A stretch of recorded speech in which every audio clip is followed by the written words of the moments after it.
Welcome back to another episode of Harmonious at Lunch, the show that fuels your business success. I'm Brandon Gano, your host and guide through the world of harmonious business growth. Today, we're unlocking powerful strategies with industry experts to help your business thrive. If you're a business owner, entrepreneur, or executive, you are in the right place.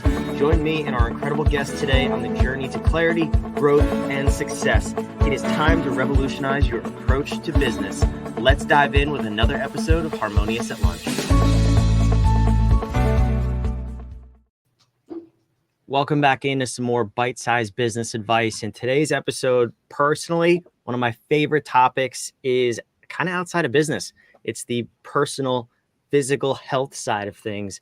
If you don't have physical, mental, emotional health, you will not have a business for very long. And we're going to talk about just that from someone who, I promise you, if you're watching this episode, you will be shocked to learn my guest's age today, because I was before we started recording. I'm very excited for this episode. John Brink, welcome to the show, and thank you for being here. Yes, thanks, Brandon. Nice to be on your show. So we're talking about how to live young, right? You can share your age if you want to. I think it's an impressive feat, but tell me, where did this all start for you? This topic of really living healthy and living young. Yeah, so I will be 84 in 3 months from now, and November the 1st, actually. And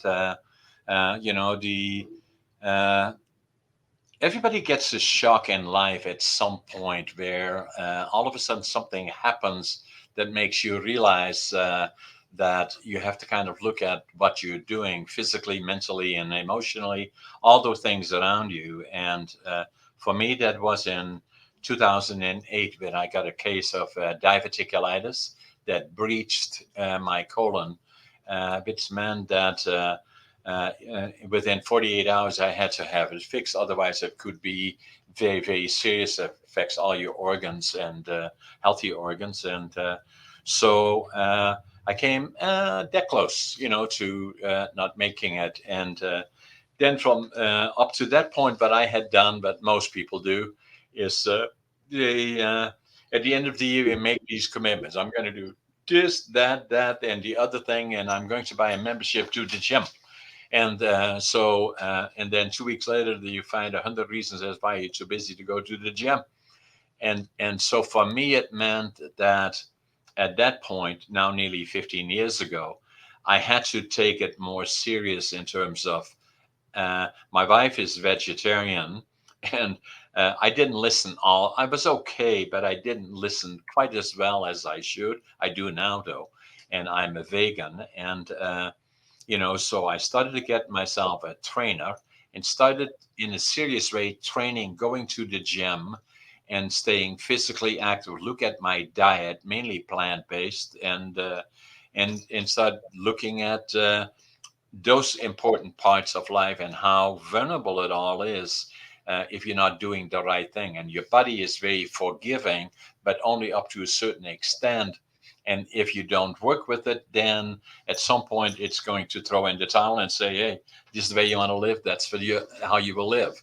And so after about being in the gym for about 6 years in a serious way, and somebody came up to us, my trainer and myself, and say, have you ever thought about competing? And I said, competing?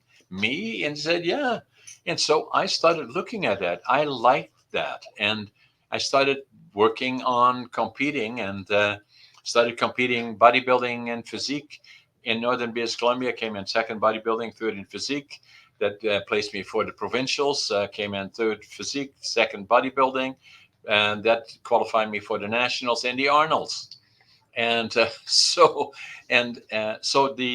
into my late 70s already then. And then obviously COVID came, that changed everything in our world all the way around, and including not being able to go to the gym. And now I'm again going to the gym and getting ready for the Arnolds in 2025. And as I already showed you earlier, I just finished writing a book about living young, dying old.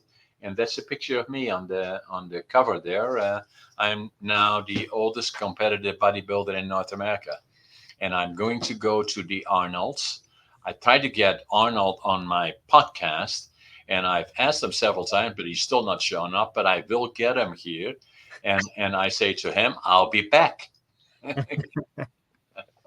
I love it. It's an incredible story, but it's for me, and we talked about this a little bit before we started recording. When by the time this episode goes live, we will be weeks, if not days, away from the election here in the United States, and a huge topic of it is our health, our physical health, our mental health, our ability to actually do any job, let alone the most important job in the country, at actually younger than you. You look better than both of the candidates who are, well, I don't know who's currently running, but at this very point, at the recording of this episode, you look physically and mentally better than both of the candidates. The argument that we have in this country, or the philosophy, is that once we get to 62, 65, we pack our bags, we ship it off to the nursing home, we retire. We're talking to a audience of entrepreneurs here. I mean, where do you start from where someone is today listening, no matter their age, if they want to look like you and think like you when they get to your age in their mid 80s and still run a thriving business, where do we have to start to get there?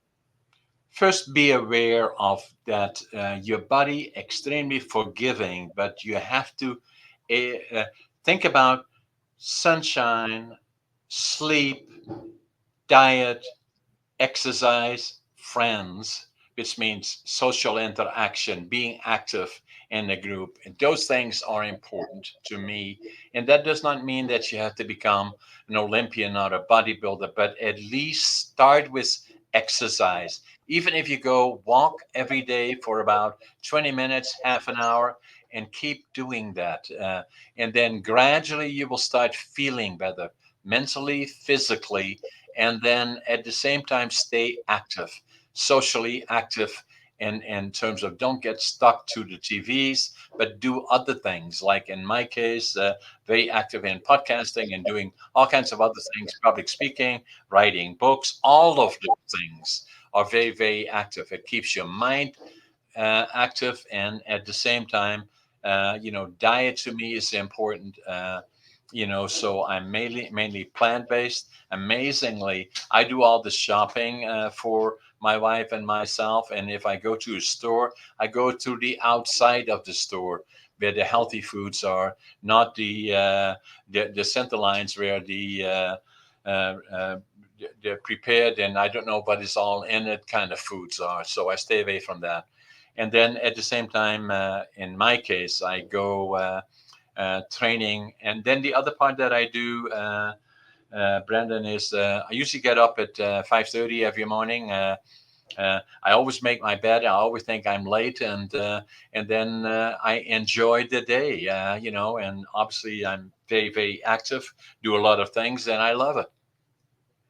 Yeah, that's good advice right there. I love how everything comes back to diet and exercise, which is no surprise at all. That's what we should be doing anyway. But we always put these things off, thinking there's some later date where you can get to it. What did your life look like, diet and exercise wise, pre 2008, before you had diverticulitis? Like, where were you physically?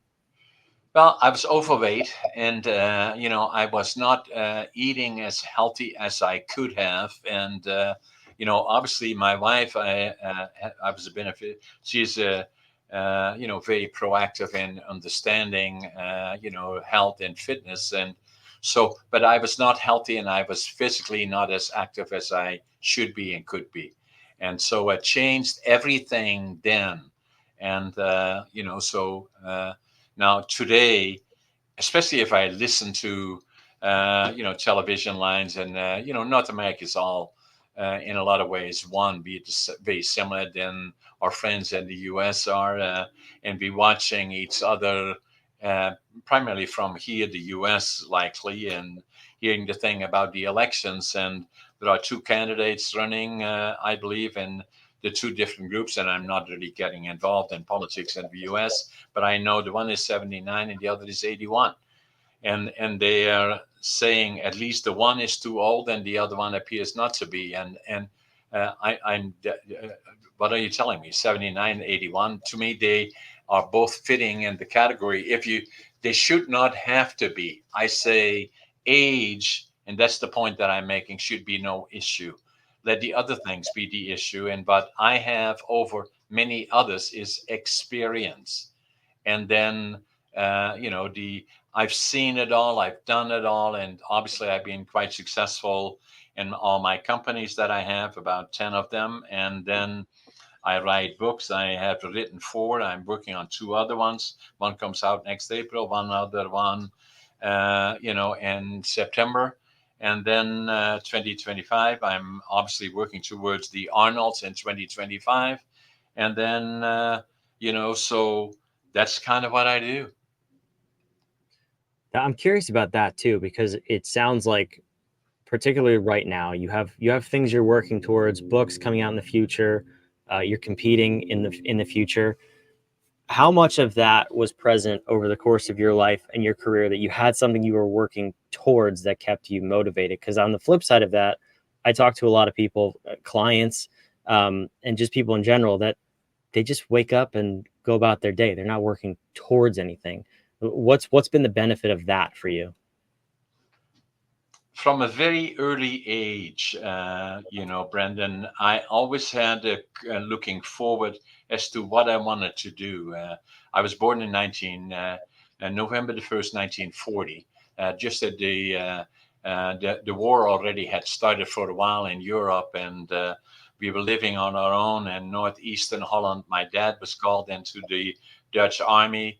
The last time we heard from him, he was caught in Rotterdam when they bombed it, and they, for 5 years, wouldn't know if he was dead or alive. So things were difficult, tough. And even as little kids, I still remember 3.5 years old, hundreds of bombers overhead, Allied bombers that were bombing the German infrastructure. And then, so I remember that. Hundreds, the sound is something you will never, ever forget. And then at the same time, what we did is the winter of 1944-45 was called the Hunger Winter. And it was the coldest winter on record in Holland. And a lot of vulnerable individuals, young people and older ones, died. And it was the kids, then 4.5, 5 years old, and my brother, my sister, who were 1 and 2 years older than me. We would take our gunny bags and walk into the railroad yards, pick up anything edible and burnable. And we did that every day. The reason that we did as kids, because the Germans wouldn't shoot us, they would boot us one. The next day we'd be back. We were liberated by the Canadian Army April the 12th, 1945. And it made such an impression on me that I always knew from that point forward I would go to the land of my heroes, Canada. And I wanted to go when I was 17, and my parents wouldn't let me then. Then I was drafted into the Dutch Air Force, and then worked in the lumber industry in Holland for a period. And then I finally went to Canada when I was 23. And so started with nothing. Couldn't speak the language, didn't know soul, didn't have a job. And I knew I wanted to go to British Columbia. And that gets to your question of planning ahead, and what was your plan when you came here? I wanted to start with nothing. I've been at no contacts. I had to find where is the lumber or the timber. It's in British Columbia. And so when I landed in Montreal, took the train across Canada and arrived in Vancouver, went to the immigration department. Fortunately, there was a German fellow. I could speak some German, not English. I told him what I wanted to do. He said, go to Prince George, British Columbia, 500 miles north of Vancouver. That's where all the opportunities are boomtown. So I arrived here in July of 1965 with the dream of building a lumber mill. And I couldn't speak language, didn't know soul, didn't have a job. Started as a cleanout man. And when I came off the bus, I had my suitcase, 3 books, 2 sets of clothes, and I counted my money at least 3 times. I had exactly $25.47. But what I had lots of is attitude. I always avoid the negative. Passion, whatever I do, I give it 120%. Work ethic, I work harder than anybody. And even still now, at nearly 84, as I said earlier, I get up at 5:30 in the morning, and I'm a go-go guy. So that's what I do. And I look at my businesses. another advantage, and this comes somewhat to the question that you asked. The advantage that I have over a lot of people by I've been successful not only in my business but also in other associations of any groups and on boards of directors that I've been on is I'm a visionary. That's what I do. I can look 5, 10, 15, 20 years ahead. That's what I've always done. And that's what makes me valuable to my own business, but also in terms of where do we go? What does it look like? And age is, and that's why the book Living Young, Dying Old, the reason that I wrote it, because age is just a number. It is nothing to do with what he is able to do. And for me, I gladly come on CNN and talk to Anderson Cooper and all of those guys that talk nothing about other than he is too old and he's too this and too that. Hey guys, bring me on your show and let's talk about the things that you do, and let's talk about age and all the other things and what is really really important. And what is really important is obviously age is important, but it is attitude, and it is having the vision and looking forward. And the and that to me has been a big advantage. Yeah, it's so powerful personally, like in your personal life and in business too. It's a way to unify your team. And for yourself, it's a way to drive yourself forward and continually be propelled by your vision. So I love that. That's a fantastic advice. I wish more people heard it and I wish more people did it so they could live young, right? Die old. I love the message. John, this has been fantastic. Where can people go to learn more about you and your books? JohnABrink.com. Everything is on there. And then my podcast is On the Brink with John A. Brink. And, so we are very, very active around the world. That's awesome. And maybe by the time this comes out, you'll get Arnold on the podcast. We'll see. But that link is down in the show notes down below. So you can, wherever you're watching or listening, you can go click on over, check out John's books and his podcast. John, I appreciate you being here, but I want to ask one final question. What is the most important thing for you that the listener takes away from this episode? If they think of nothing else, if they remember nothing else about you and never go to your website, what's one piece of, whether it's mindset or activity, that you want them to continue to remember? Attitude, passion, work ethic, and then understand your body. It is immensely forgiving, but treat it kindly and have diet, sleep, exercise, is critically important. And age is just a number. I'm going to be 120. That's amazing. We'll have you back in a few years for we'll celebrate your 90th and then your 100th. I love it. Thanks, Brendan. I love it. Thank you for being here. For those of you watching and listening, wherever you are, I love this. This is fantastic. And I said it in the beginning, you don't have a business if you don't have physical and mental health. So please prioritize it. That's why we have these episodes on this show. Go check out JohnABrink.com for all of John's resources. Go listen to his podcast. This has been awesome. We'll see you on tomorrow's episode of Harmonious at Lunch.